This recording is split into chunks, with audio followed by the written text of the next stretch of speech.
नमस्कार दोस्तों, मैं सुनील कुमार आपका फिर से स्वागत करता हूं आपके अपने चैनल क्या ऐसा होता है में। दोस्तों, आज मैं अपनी वीडियो के माध्यम से सबसे पहले आपको दो बातें बताऊंगा और उन्हीं दो बातों पर पूरा मेरा वीडियो केंद्रित होगा।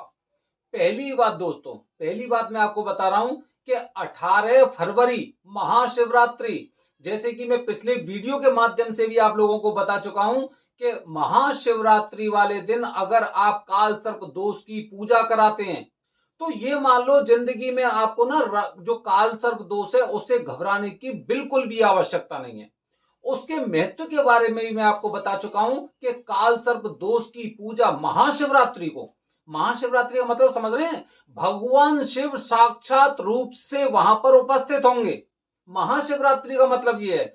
और उस समय अगर आप काल सर्प दोष की पूजा कराते हैं तो दोस्तों ये मान लो कि दोष तो खत्म हो गई, उसके साथ जो एनर्जी आपके साथ आती है ना, मैं ये कह रहा हूं आपको कुछ भी करने की आवश्यकता नहीं होगी। सारा काम आपके अंदर जो एक शक्ति आई है बाबा भोलेनाथ की त्र्यंबकेश्वर में रह के, वो ये मान लो वो अपने आप आपको उस दिशा में लेके जाएगी जो आपके लिए तरक्की का और खुशहाली का रास्ता होगा। तो महाशिवरात्रि का एक ऐसा महत्व है काल सर्प दोष के लिए कि ये मान लो कि अचूक बाण जैसे कि कांच को हीरे से काटा जाता है, कांच को हीरे से काटा जाता है, उसी तरह काल सर्प दोष को महाशिवरात्रि और नाग पंचमी पूर्णतः काट सकती हैं, पूर्णतः। लेकिन क्या है कि उसमें आपको जो विशेष बात है, मुहूर्त है, त्र्यंबकेश्वर है, उसके बाद वरदानी पंडित जी, वरदानी पंडित जी के द्वारा अगर आप पूजा करा रहे हैं तो आप ये मान लो कि आपको भविष्य में कभी भी काल सर्प दोष से सामना नहीं करना पड़ेगा, काल सर्प दोष कभी आपके रास्ते में आड़े नहीं आएगा। अब दोस्तों स्थिति ये आती है कि जैसे कि मैं पिछली वीडियो के माध्यम से भी आप लोगों को बता चुका हूं कि महाशिवरात्रि का जब पर्व ऐसा है ना, तो देखिए उस समय पंडित जी महाराज ने भी अपनी दक्षिणा सभी ने बढ़ा दी होगी। आप वहां पे देखेंगे महाशिवरात्रि वाले दिन छोटी से छोटी पूजा के पंडित जी 51,000, 31,000, 41,000 इस तरह से पैसे लेंगे। ठीक है। अब अब यह है कि भाई आप वरदानी पंडित जी तक कैसे पहुंचेंगे। आप अपनी जो भी आपके जो नेटवर्क हैं, आपके जितने भी संबंध है, उन संबंधों में से खंगालिए और खंगालने के बाद आप वहां पर पूजा कराइए। लेकिन आपको एक बात हमेशा याद होनी चाहिए कि आपकी खुद की पूजा करने वाले वरदानी पंडित जी ही होने चाहिए, वो वरदानी होने चाहिए। दूसरी महत्वपूर्ण बात दोस्तों, दूसरी महत्वपूर्ण बात यह है कि ग्रुप की पूजा और प्राइवेट पूजा में ना बहुत अंतर होता है। पूजा में समय उतना ही लगना है भाई, उसमें भी 3 घंटे के आसपास का समय लगेगा, उसमें भी 3 घंटे के आसपास का समय लगेगा।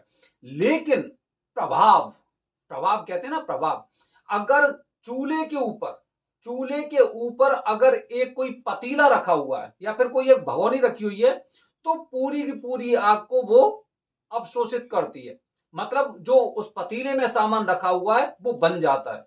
लेकिन चूल्हा जलाने के पश्चात अगर उसके चारों तरफ अगर 10 आइटम रख दिए जाएं तो हो सकता है कि उनमें रखा हुआ सामान कब पकेगा, कौन से पतीले वाला सामान कब पकेगा। इसीलिए प्राइवेट पूजा की अलग महत्व है, उसका अलग महत्व होता है प्राइवेट पूजा का, क्योंकि 1 to 1 पंडित जी सिर्फ आपकी पूजा करा रहे हैं, आपके लिए मंत्रोच्चारण कर रहे हैं और आपको पूरी विधि बता रहे हैं, अब इस काम को करिए, अब उस काम को करिए, फिर इसके बाद ये होगा, ये पूजा इसलिए हो रही है, सबसे पहले इनकी पूजा होती है, अंत में सबसे बाद में हम इनकी पूजा करते हैं। वो पूजा क्यों करते हैं, हवन क्यों करते हैं, सारी चीजें, सारी चीजें जो केवल आपके कानों में घुसेंगे, सुनने वाले सिर्फ आप होंगे। तो प्राइवेट पूजा का एक अलग महत्व होता है। ठीक है। अच्छा, जो पंडित जी हैं, जिन पंडित जी की मैं बात करता हूं ज्यादातर, जो वरदानी पंडित जी, ऐसे न जाने कितने पंडित जी होंगे, मैं ये नहीं कह रहा कि केवल मेरे पास ही पंडित जी। अभी आज पंडित जी से मेरी बात हुई थी तो पंडित जी ने मुझे बताया कि सुनील जी ज्यादा से ज्यादा 3 लोगों को और भेजना, क्योंकि अब उसके बाद विकल्प नहीं है, उसके बाद बिल्कुल भी विकल्प नहीं है, केवल 3 लोग पूजा करा सकते हैं, केवल 3 लोग। ठीक है। प्राइवेट पूजा की मैं बात कर रहा हूं, प्राइवेट पूजा में केवल 3 बुकिंग ही हो सकती हैं। तो ये बात आपको ध्यान रखनी है कि अगर आपको कहीं से भी आपके नेटवर्क में से अगर कोई वरदानी पंडित जी नहीं मिले हैं तो ये मान लो दोस्तों कि आप उन 3 बुकिंगों में करवाने वाले आप पहले इंसान हो सकते हैं। हो सकता है कि आपका मेरे पास फोन आए और आपकी वो बुकिंग कंफर्म हो जाए। बस मेरी तरफ से गारंटी केवल ये होती है कि जिन पंडित जी का नंबर दूंगा वो वरदानी पंडित जी होंगे और वो खुद ही आपकी पूजा करेंगे। उसके अलावा कोई ना तो उनके भाई ना कोई और भाई नहीं, सॉरी, वो क्या बोलते हैं उन्हें, जो जैसे मामा के लड़के, चाचा के लड़के, ताऊ के लड़के, बुआ के लड़के, फूफा के लड़के जो भी हैं वो नहीं करेंगे। स्वयं पंडित जी आपकी पूजा करेंगे। ठीक है, उनके भाई कर सकते हैं, उनके पिता कर सकते हैं, और कोई नहीं। तो मैं इस चीज की गारंटी लेता हूं। दूसरा ये कि वो वरदानी होंगे। वरदानी का मतलब दोस्तों ये है उनका जन्म त्र्यंबकेश्वर में हुआ, उनके पिताजी का जन्म त्र्यंबकेश्वर में हुआ, वो इतने सालों से पूजा करा रहे हैं। वरदानी जानते हो, देखो आप बार बार सोचते होंगे वरदानी क्या है। देखिए, जब कोई पीढ़ी शुरुआत से अगर पूजा वहां पर कराती रही है तो उनके अंदर एक पॉजिटिव एनर्जी आती है, एक वहां के स्थान की महत्वता आती है। और फिर उसके बाद उनका जन्म वहां पे हुआ तो कुंडली अगर उनकी देखेंगे तो त्र्यंबकेश्वर के अनुसार कुंडली बनेगी। तो वो प्रभाव था। फिर उसके बाद वो प्रभाव किसके पास गया? उनके बच्चों के पास। फिर वो प्रभाव किसके पास गया? उनके बच्चों के पास। क्योंकि उनकी पीढ़ी शुरू से इसी कार्य को करती रही है, त्र्यंबकेश्वर में ही उनका जन्म हुआ है। तो इस तरह से वो वरदानी पंडित जी होते हैं, उनके अंदर एक एनर्जी लेवल, एक पॉजिटिव एनर्जी लेवल इतना हो जाता है कि ये मान लो कि जो लोग उनसे पूजा कराते हैं उनको सफल परिणाम तो मिलने ही है। उसमें डाउट ही नहीं है बिल्कुल भी कि इनको सफल परिणाम नहीं मिलेंगे। ठीक है, तो केवल 3 लोग पूजा करा सकते हैं मेरे माध्यम से। ठीक है, अगर आपको पूजा करानी है, जिसका नंबर पहले आएगा, जिसका फोन पहले आएगा, उनकी मैं बुकिंग करा सकता हूं। उसके बाद के लिए तो आप लोगों को खुद ही मेहनत करनी पड़ेगी। ठीक है, अच्छा, ये तो हो गई एक बात। दूसरी बात बता रहा हूं दोस्तों, मैंने वहां पर बहुत सी बार देखा, जैसे पंडित जी से मेरी बातें होती तो पंडित जी मुझे एक चीज बहुत बहुत कहते हैं ना, एक अजीब सी, जो बाद में अजीब सी लगती है, वो चीज बताते हैं। जैसे कि सपोज करते हैं कि आप ग्रुप में पूजा करा रहे हैं।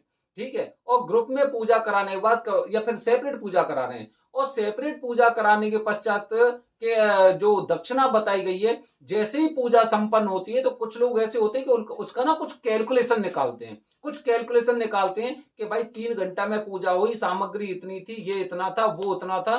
पंडित जी, मेरी आपसे हाथ जोड़ के विनती है, थोड़ा सा पैसा कम कर लो, थोड़ा सा आप इसमें अमाउंट कम कर दो। मुझे घर भी जाना है, इसके बाद मुझे वहां पे भी जाना है, फिर वहां पे भी दर्शन करने जाना है, और पूरा रास्ता है, उसके लिए भी मुझे पैसा चाहिए।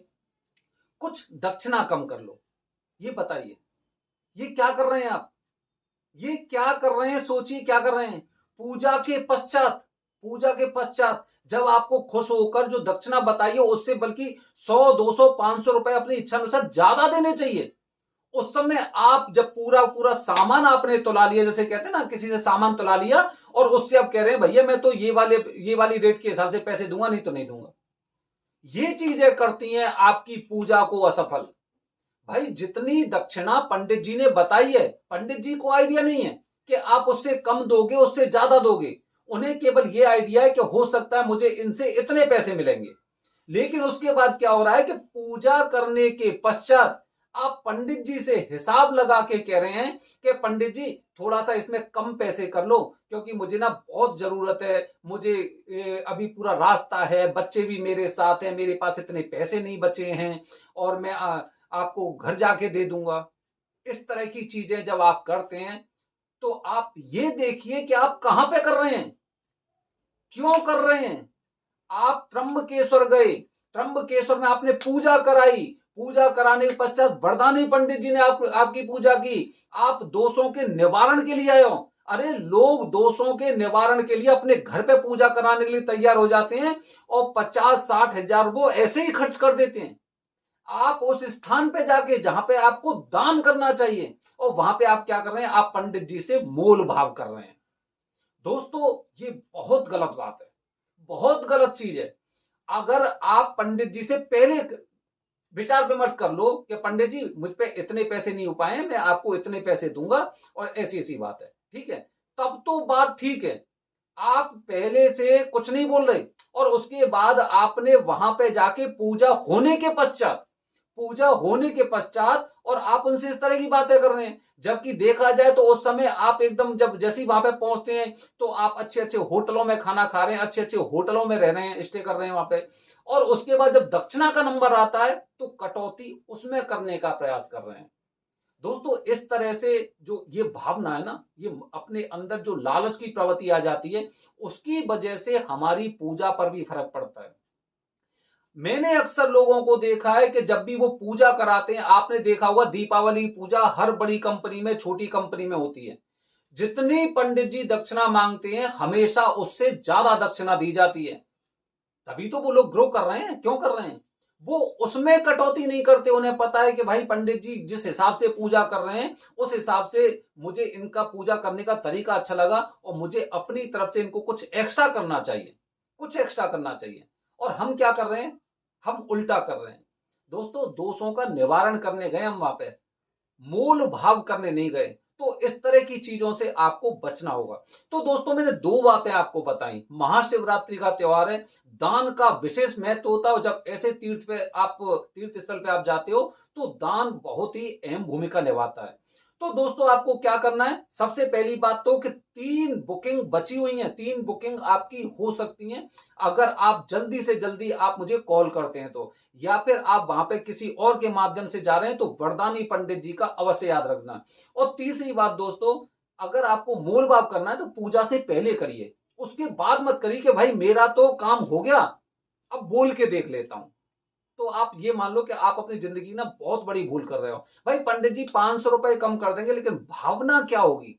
भावना क्या पहुंच जाएगी? वो 500 रुपए के लिए आपने पूजा खराब की, अपने स्तर को भी खराब किया। दोस्तों इस तरह की छोटी छोटी चीजों से हमें बचना होगा।